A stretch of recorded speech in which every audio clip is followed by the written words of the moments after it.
So let me see. This is the way of the Torah.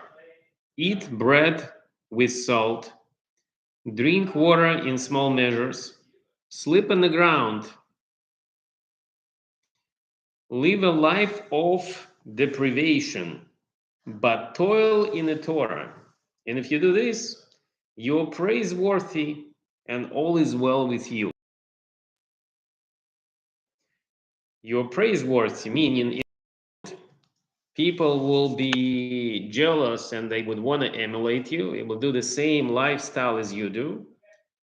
And it's good for you, meaning that expression usually used define what's going to happen with you in the future world. And it's interesting that we, as humans, we strive for the life of comfort.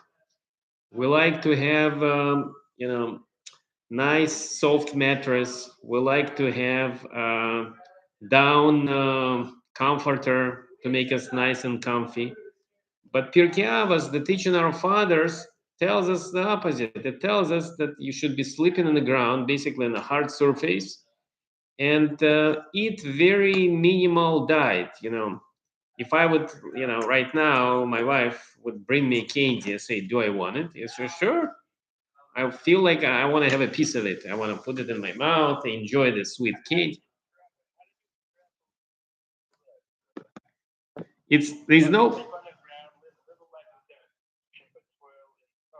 toil in the Torah, meaning that the people who are worried about comforts of life, they unevidently, they would not be able to escape the fact that they'll be spending more and more in time trying to make a comfortable living, to buy themselves comfortable bed, to eat nice, food, very refined.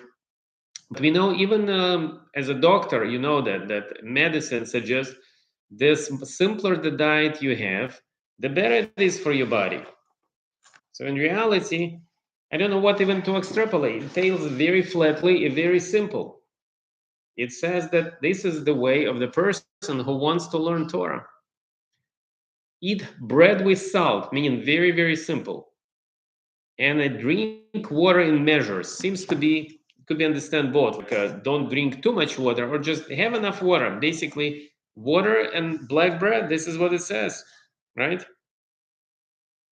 And it doesn't says basically like let me see. It means that it doesn't mean that you have to be ascetic, but let me see.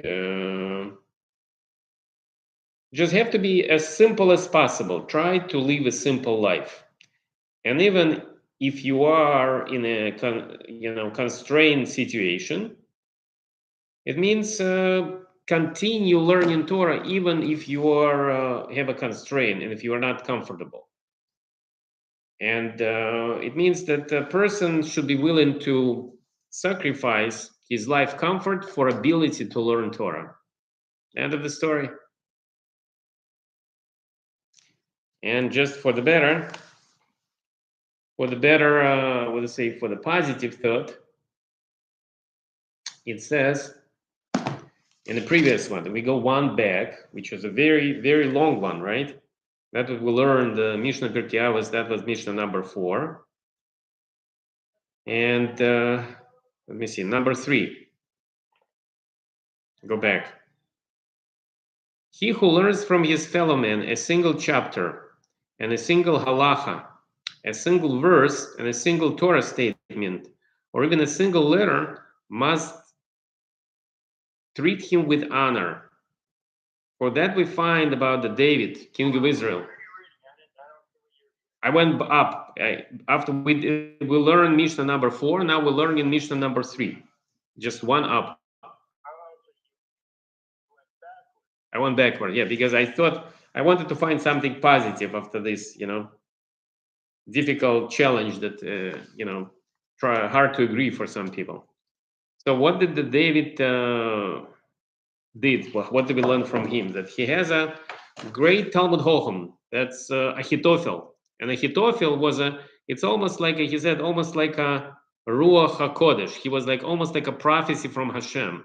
When David HaMelech was running away, when his son Absalom was trying to pursue him and kill him, the major advisor for Absalom was Ahithophel. So he ended up to be not a good person, but he was a great Talmud Chacham, very wise man. And David was trying to make sure that when they have a council, that the advice of Ahithophel would not be taken, because if they would follow Ahithophel's advice, his son will be able to catch up with him and kill him. So what did the David HaMelech learn? What the great things that he learned from Ahithophel? Then he caught him the Rebbe and his teacher. He learned with him few things. He learned with him that you have to learn in Havrusa. I think two, yeah. Meaning that just like you and I, we're learning together and we're motivating each other to go and to continue going. Well, if you'll be learning on our own, we not have clarity what we learn. But if I make a mistake, you correct me. If you make a mistake, I'll try to correct you with your permission. And another thing he said, he learned from Ahithophel that we have to run to base midrash. If you have opportunity to learn, you have to rut, meaning the run. Try to go fast. Don't go slow. Even on Shabbos, when it's not allowed to go fast, if you go toward the base midrash, toward the synagogue, you're allowed to go fast.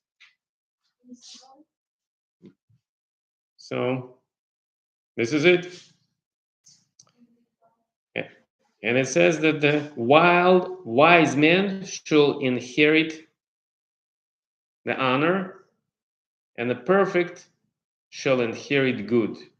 And only Torah is a true good. And it is said, I have given you a good teaching. Do not forsake the Torah. Right? This is it.